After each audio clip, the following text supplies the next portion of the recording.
Assalamualaikum warahmatullahi wabarakatuh. Bismillahirrahmanirrahim. Alhamdulillahilladzi an khalaqalakum min anfusikum azwajan litaskunu ilaiha wa ja'ala bainakum mawaddatan wa rahmah. Asyhadu an la ilaha illallah wahdahu la syarika lah wa asyhadu anna Muhammadan abduhu wa rasuluhu la nabiyya ba'dah. Allahumma shalli wa sallim ala sayyidina Muhammad ibn Abdillah wa ala alihi wa sahbihi wa man tabi'ahu hudah amma ba'du. Yang sangat kami hormati dan yang senantiasa kami ta'zimi tentunya para alim, ulama, tokoh agama, bini sepuh, Bapak Haji, Ibu Hajah di Kelurahan Petanang, ya? Petanang Hulu. Juga yang sangat kami hormati aparat pemerintah setempat beserta segenap perangkatnya. Juga yang sangat kami hormati sahabat kami hadir bersama kita, yaitu Ketua Majelis Wakil Cabang Nahdlatul Ulama Kecamatan Lubulingga Utara 1, yaitu Bapak Jahidin. Beliau ini kawan seperjuangan dengan saya. Kemudian bapak-bapak, ibu-ibu, segenap tamu undangan serta segenap yang hadir yang sama-sama dirahmati Allah. Wabil khusus kepada calon kedua mempelai, yaitu Ananda Agung bin Heru dengan Ananda Hasara bin Arjab almarhum yang tengah berbahagia. Saya perhatikan dari tadi senyum-senyum simbol. Bapak Ibu yang sangat kami hormati, pertama-tama sama-sama kita menjadikan puja-puji syukur kehadirat Allah Subhanahu wa taala atas segala limpahan rahmat dan nikmatnya yang telah Allah limpahkan kepada kita sekalian, terutama nikmat sehat, nikmat sempat, serta nikmat masih diberi sisa umur, yang sehingga pada malam hari ini kita bisa berhadir bersama, berkumpul memenuhi undangan daripada adik kami Heru sekeluarga besar. Kenapa saya panggil adik? Memang beliau ini masih ada hubungan keluarga dengan saya, jadi wajar kalau meminta saya untuk mewakili kata sambutan dari Sohibul Baik.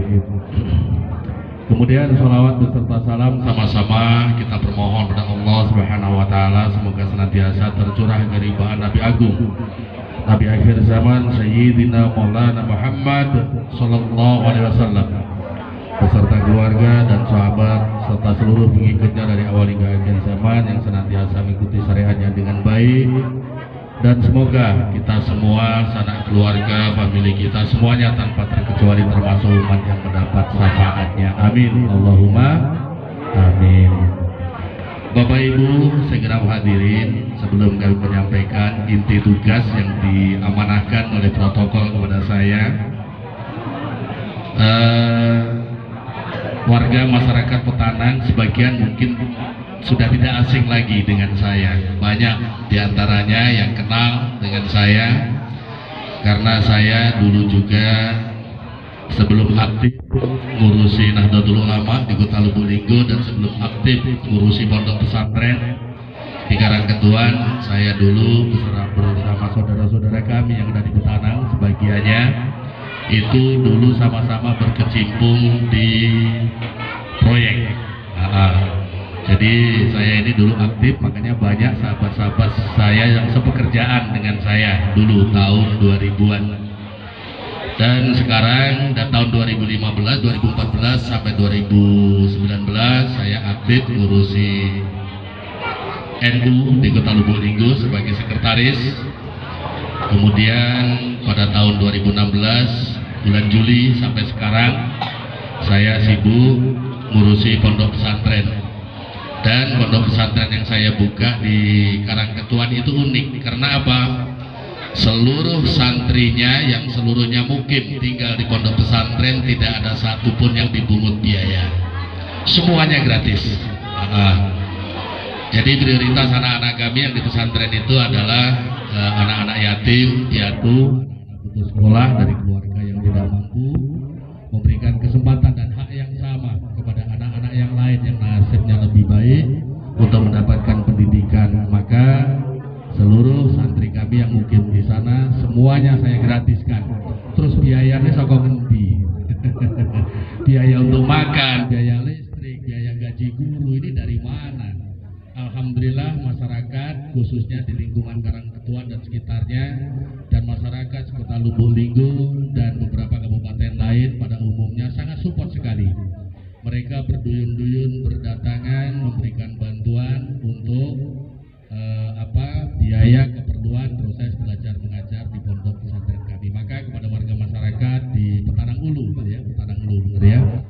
Kalau misalnya ada anak tetangga yang mungkin khususnya anak yatim, piatu atau anak-anak yang kurang mampu kemudian putus sekolah, mulai dari usia 7 tahun sampai 15 tahun, monggo silahkan antar di pondok pesantren kami. Syaratnya simpel, cukup surat pengantar keterangan tidak mampu dari kelurahan. Sangat sederhana. Dan tentu dilengkapi dengan data diri si anak seperti akte kelahiran, kakak dan lain sebagainya. Demikian sekilas perkenalan tentang profil diri saya. Makanya sekali lagi saya dengan warga masyarakat di Kelurahan Petanang Ulu ini sebagiannya tidak asing dengan saya. Jadi saya masuk ke sini ini sudah merasa seperti masuk di kampung sendiri. Baik, di sini saya diberikan 2 amanah oleh pemandu acara. Yang pertama yaitu mewakili atau selaku penyambung lidah daripada adik kami Heru keluarga besar. Dan kemudian yang kedua tadi diminta untuk menyampaikan tausiah. Saya ini agak bingung. Sambutan tuan rumah acaranya apa namanya? Kalau bahasa sini apa Pak? Antar-antaran ya, serah-serahan, pengantar serah-serahan. Ada diisi tausiah, jadi bingung. Terus materi ini kira opo? Nah terus yang mau disampaikan itu tentang apa? Baik, nanti saya akan coba. Yang pertama saya mewakili dari adik kami Heru keluarga besar. Pertama-tama ada Heru keluarga besar mengaturkan ucapan terima kasih yang setinggi-tingginya kepada Bapak dan saudara sekalian, yang mana pada kesempatan malam hari ini di sela-sela kesibukan Bapak Ibu sekalian telah berkenan meluangkan waktu menghadiri undangan beliau keluarga besar dalam rangka tasyakuran menjelang pernikahan putra putri beliau yang insya Allah besok baru akan dilaksanakan acara antar-antaran. Kemudian tentunya yang sudah pasti terjadi di dalam undangan ini, walaupun Adik Heru sudah berusaha semaksimal mungkin untuk memberikan yang terbaik, tapi yang namanya manusia itu al-insanu mahalul otak wanisian. Yang namanya manusia itu tempatnya salah. Walaupun sudah berusaha semaksimal mungkin untuk memberikan yang terbaik kepada Bapak Ibu sekalian, saya yakin pasti ada kekurangan di sana sini yang terjadi. Mungkin ada sikap yang kurang ramah dalam menyambut kehadiran Bapak Ibu sekalian, atau mungkin juga tempat duduk yang disediakan dirasa kurang begitu nyaman. Ada yang di tengah jalan, ada yang di teras, ada yang di halaman. Mengenai dimanapun Bapak Ibu sekalian diposisikan, tidak ada niatan untuk membeda-bedakan, tapi keadaan juga yang memaksa ini harus terjadi. Maka atas kekurang nyamanan ini kami mohon kiranya Bapak Ibu sekalian berkenan untuk maklumi dan berkenan untuk memaafkannya. Kemudian selanjutnya inti dari semuanya, kehadiran Bapak Ibu sekalian, kami mohon doa dan restu. Mudah-mudahan pernikahan yang akan dilangsungkan beberapa hari lagi oleh putra beliau, yaitu antara Ananda Agung G ini singkatan apa Pak? Gilang Gumelar. Oh, Ananda Agung Gumelar bin Heru dengan Ananda Hasaro binti Arjab. Mudah-mudahan mulai dari awal kemudian sampai pelaksanaan hingga paripurnanya senantiasa berjalan lancar dan senantiasa dalam ridho dan rahmat dari Allah Subhanahu wa Ta'ala. Amin, Allahumma amin. Kemudian nanti di penghujung acara, walaupun saya tidak dibisiki oleh adik kami Heru, tapi saya lihat ini ada beberapa meja prasmanan. Ada meja prasmanan, artinya ini nanti adik Heru mengajak kita semuanya untuk santap malam bersama. Maka dari itu mohon kiranya jangan pulang dulu meninggalkan tempat ini sebelum Bapak Ibu menikmati santap malam yang telah disajikan oleh adik kami Heru sekeluarga besar. Kalau sekiranya nanti ada kurang manis masinya, kurang pedasnya, mohon dimaklumi karena ini tukang masaknya gabungan dari berbagai daerah. Para koki-koki senior kumpul jadi satu di sini, tentu dengan menu masakannya masing-masing. Tapi kami yakin, insya Allah dengan percampuran dari berbagai macam ramuan menu dari berbagai daerah justru akan menambah cita rasa. Maka kami harapkan kepada Bapak Ibu sekalian, silakan nanti untuk dinikmati senikmat-nikmatnya, tidak usah sungkan. Apa yang telah kami hidangkan, kami niatkan untuk para tamu sekalian. Bila perlu dihabiskan, nggak usah disisakan, bener DRU. Jadi nggak usah sungkan.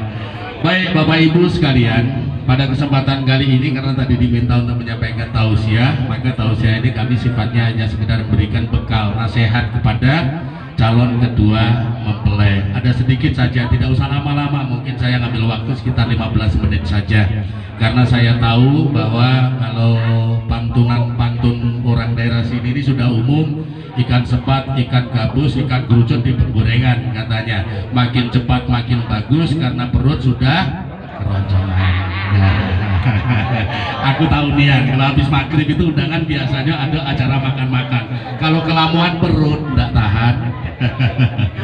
Baik, kepada Ananda Agung Gumelar, yang mana ini? Ini ya? Wah, ganteng orangnya. Wajar kalau adik Hasaro akhirnya tuh gilo-gilo. Ganteng, putih, tinggi, ya. Gadis mana yang dah bertekuk lutut. Nah, kepada Ananda Agung Gumelar, yang namanya membina rumah tangga, yang pertama akan membangun membina rumah tangga, yang pertama luruskan niat dulu. Luruskan niat dulu, karena tidak sedikit orang membina rumah tangga itu yang salah niat. Sementara niat yang awal itu menentukan akhirannya. Niat yang salah akan berakhir dengan kesalahan pula. Maka sebelum melangkahkan kaki memasuki jenjang berumah tangga, niat harus diluruskan dulu. Bagaimana niatnya? Jangan berniat karena hanya untuk sekedar menghindari zina, hanya sekedar ingin menyalurkan syahwat. Jangan berniat karena kecantikannya takut diambil orang. Jangan. Tapi niat yang pertama, niatilah karena semata-mata untuk beribadah kepada Allah Subhanahu wa Ta'ala. Nah, kalau niat di dalam membina rumah tangga berangkat dari niat untuk beribadah kepada Allah Subhanahu wa Ta'ala, maka dalam perjalanannya pun tentu akan dihiasi dengan hiasan-hiasan berbagai macam bentuk, perbuatan, kata-kata, nasihat dan segala sesuatunya yang tentu bernilai ibadah. Misalnya nanti di Asaro keluar dari rumah, keluar dari pintu rumah, kemudian tidak mengenakan kerudung. Misal. Nah, Agung bisa mengingatkan kepada sang istri, Dek, tolong bantu kakak, jangan masukkan kakak ke dalam nerakanya Allah hanya lantaran perbuatan adik.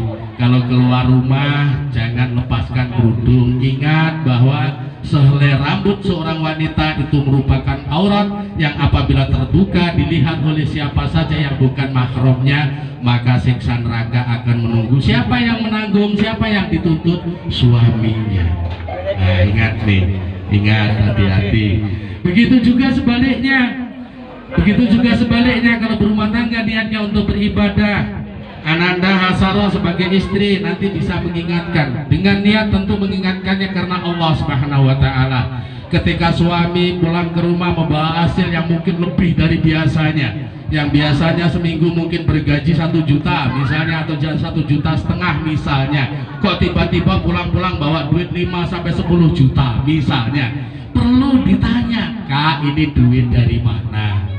Jangan perlu dikoreksi, nggak apa-apa. Karena apa? Ingatkan kepada suami, Kak, kalau misalnya harta ini kakak dapat dengan cara yang tidak halal, ingat bahwa serupiah pun harta yang haram yang dinikmati oleh keluarga kita, semuanya akan menjadi penghalang dari limpahan rahmat dari Allah Subhanahu wa Ta'ala. Kalau limpahan rahmat dari Allah sudah terhalang, rezeki, seret, rumah tangga pun ruwet, pokoknya semuanya serba mampet.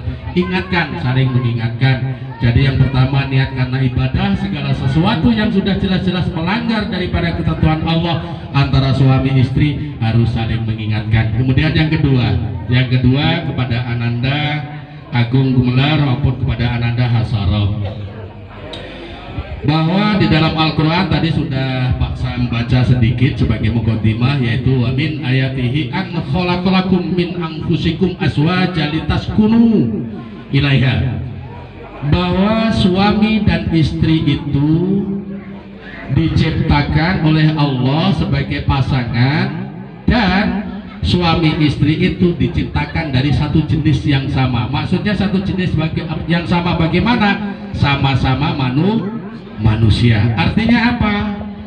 Nah, Agung harus sadar bahwa istrimu bukanlah bidadari yang tanpa cacat, istrimu bukanlah bidadari yang tanpa celah, istrimu bukanlah bidadari yang tanpa kekurangan. Istrimu banyak kekurangan di sana sini, dan itu adalah kewajiban bagi Ananda Agung untuk melengkapi kekurangan yang ada, menutupi kekurangan yang ada, dan menjaga setiap kelebihan yang telah dimiliki oleh oleh istri Ananda, yaitu Ananda siapa?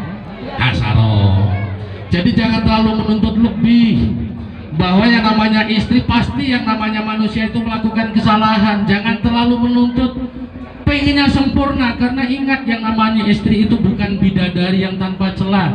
Yang namanya istri juga sama jenisnya dengan jenis kita, yaitu sama-sama manusia. Yang tadi sudah kami sebutkan juga bahwa yang namanya manusia itu al-insanu mahalul khata wa nisyan, bahwa manusia itu tempatnya salah, hilaf, lupa, dosa, dan lain sebagainya. Jadi kalau misalnya sekali waktu melakukan suatu kesalahan itu wajar, manusiawi, namanya juga manusia. Apalagi yang namanya istri itu dalam salah satu riwayat diceritakan, manusia, seorang wanita itu diciptakan dari tulang rusuk laki-laki sebelah kiri yang paling bawah. Yang namanya tulang rusuk itu dibiarkan tetap bengkok, dipaksa untuk diluruskan dia akan patah. Sementara suami tugasnya diperintahkan untuk meluruskan daripada istri dari segala bentuk kebengkokan yang berpotensi bisa dilakukan oleh seorang istri. Ini adalah tugas suami. Sementara itu tadi yang namanya tulang rusuk dipaksa untuk diluruskan dia akan patah, kalau dibiarkan dia tetap akan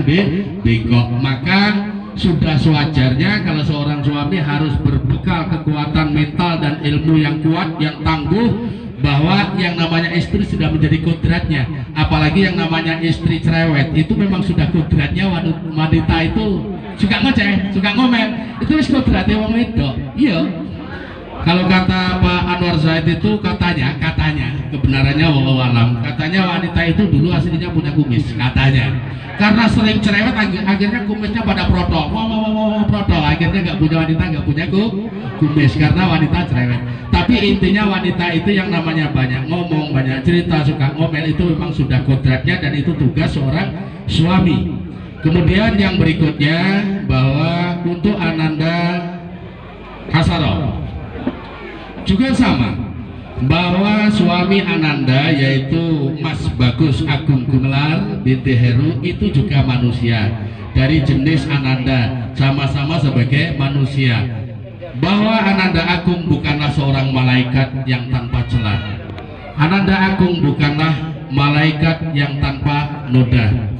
Ananda Agung juga manusia biasa yang tentu banyak kekurangan di sana sini, maka jangan terlalu menuntut untuk mendapatkan yang sempurna dari calon suami Anda. Pasti ada kekurangannya. Nah, kemudian dalam ayat yang lain dijelaskan, hunna libasulakum wa antum libasulahun. Hunna libasulakum, hei kalian para istri, bahwa suami itu pakaian bagi dirimu, dan kalian para suami, istrimu adalah pakaian bagimu. Ingat bahwa fungsi pakaian adalah untuk menutup aurat, juga untuk memperindah penampilan. Artinya apa? Bahwa fungsi pakaian adalah untuk menutup aurat apabila nanti di kemudian hari setelah membina rumah tangga, dan ini sudah pasti terjadi, nggak pakai insya Allah lagi, sudah pasti terjadi. Yang namanya berumah tangga itu pasti diuji, mulai dari nabi sampai petani, tidak ada satupun yang tidak diuji oleh Allah Subhanahu wa ta'ala, semuanya akan diuji. Misalnya nanti ketika membina rumah tangga mendapat ujian dari Allah Subhanahu wa ta'ala, jangan terlalu buru-buru mengumbar cerita dengan tetangga. Jangan. Ini kunci. Kunci dalam membina rumah tangga. Oh nggih, matur nuwun. Nggih. Sampai mana tadi? Kunci membina rumah tangga, jangan kalau ada masalah jangan diceritakan dengan tetangga, karena yang namanya manusia itu di antara 100 mungkin hanya 1 orang mungkin yang memang punya niat baik, yang ingin memperbaiki, ingin membenahi, ingin menyatukan ketika orang sedang berselisih. Lantas bagaimana? Saling ingat mengingatkan. Apabila ada kesalahan si istri, suami mengingatkan. Ada kesalahan suami, istri mengingatkan. Kalau ternyata di antara dua suami istri tidak terselesaikan juga di dalam menerima ujian dari Allah Subhanahu wa ta'ala, bicarakan dengan orang yang bisa kalian percaya, terutama dengan orang tua. Karena apa? Pak, tapi orang tua saya itu dari segi pendidikan kalah jauh dengan saya. Saya ini sarjana, sementara bapak saya hanya kuli bangunan, ngerti opo. Nah, ingat bahwa yang namanya orang tua kalah pendidikan menang pengalaman. Karena apa? Karena yang namanya orang tua menang pengalaman, sudah ngerasain sendiri, sudah membuktikan sendiri, sudah menjalani sendiri bagaimana rasanya pahit getir manisnya di dalam menjalani kehidupan berumah tangga. Maka misalnya Ananda Agung atau Ananda Hasaro pendidikannya mungkin lebih tinggi dari orang tua, kemudian menganggap orang tua tidak tahu apa-apa, ini salah besar. Karena ingat bahwa apapun keadaan orang tua kita, sejelek apapun, serendah apapun pendidikan orang tua, tetap menang pengalaman dari Ananda. Nah, karena apa? Apabila terjadi suatu perselisihan dalam rumah tangga, apabila tidak mampu diselesaikan berdua, maka hadirkan orang ketiga. Orang ketiga yang bisa dipercaya tentunya yaitu orang tua. Atau berdatang ke tempat ulama atau kiai minta nasihatnya, jangan datang ke tempat dukun, ya. Kadang-kadang ini ada agak salah kaprah. Suami mulai pakai pakaian rapi tapi nggak jelas arahnya kemana. Ada acara juga enggak kok pakaiannya rapi, minyak wanginya pun harum semerbak, ada apa? Terus kemudian datang pendukun, mbah dukun, kok suami saya ngowang-ngowai adat. Ini kira-kira ada apa? Mulai bus di terawang. Oh, suamimu ini nak, nah ini hati-hati. Suamimu ini kayaknya ada gebetan anyar, ini hati-hati nak. Nggak perlu. Jadi datang minta nasihat ke orang tua, kemudian datangi para kiai, para ulama meminta fatwa dan nasihatnya. Nah, Bapak Ibu sekalian, kembali kepada fungsi masalah apa tadi, pakaian. Hunna libasul lakum wa antum libasul lahun. Kalian para istri pakaian bagi suami, suami pakaian bagi para istri. Ini jangan salah tafsir, Pak, ya. Nanti takutnya ayat ini ditafsiri dengan tafsir yang salah, bahaya. Kata Al-Quran bahwa suami pakaian bagi para istri, akhirnya istri keluar cukup pakai celana pendek, ya enggak? Pakai kaos jugensi, cukup gandeng suami, karena kata Quran suami pakaian bagi istri. Jangan, maksudnya bukan itu. Maksudnya adalah untuk saling menutupi segala kekurangan yang ada di antara suami istri itu sendiri. Baik Bapak Ibu, sebagaimana yang sudah kami sampaikan tadi, saya tidak bisa berpanjang kalam, tidak usah berlama-lama. Kalau misalnya isi ceramahnya dianggap kurang puas, wah saya masih pengen lebih panjang lagi. Misalnya kapan-kapan ngundang lagi. Kalau Bapak Ibu sekalian mungkin ada yang bertanya-tanya, di mana Pak Sam tinggalnya? Nyari rumah saya paling gampang Pak, karena rumahnya tidak masuk gang, tidak masuk lorong. Rumah saya itu berseberangan jalan dengan Ruko Pak Karim, dekat rumah makan Simpang Raya. berhadapan-hadapan seberangan jalan, jadi di pinggir lintas inilah. Kalau ingin ke pondok pesantren saya, kalau dari arah Lubuk Linggo itu sebelum Gapura atau sebelum Pondok Ijo, sebelah kanan jalan, juga tidak masuk gang. Di Jalan Raya Tugu Mulyo sebelah kanan jalan ada tulisan Yayasan Sabilul Ambia Pondok Pesantren Ahlu Sunnah Terpadu Panti Asuhan Anak Aswaja. Jadi kalau misalnya ada anak-anak dari tetangga atau keluarga yang yatim piatu tidak mampu di usia sekolah kemudian putus sekolahnya, silahkan mari kita bina bersama, antar ke pondok pesantren saya. Sekali lagi gratis, nggak usah bayar, cukup dilengkapi administrasinya, surat menyuratnya saja. Demikian lebih dan kurangnya Pak Jahidin untuk mantuk terus. Ya, beliau sahabat saya, sahabat seperjuangan saya. Demikian lebih dan kurangnya, mohon maaf, terima kasih atas segala perhatian, dan kepada Allah kita sama-sama mohon ampun. Akhirul kalam, wallahu muwaffiq ila aqwamit thoriq. Syukran wa dumtum fil khairi wa najah. Wassalamualaikum warahmatullahi wabarakatuh.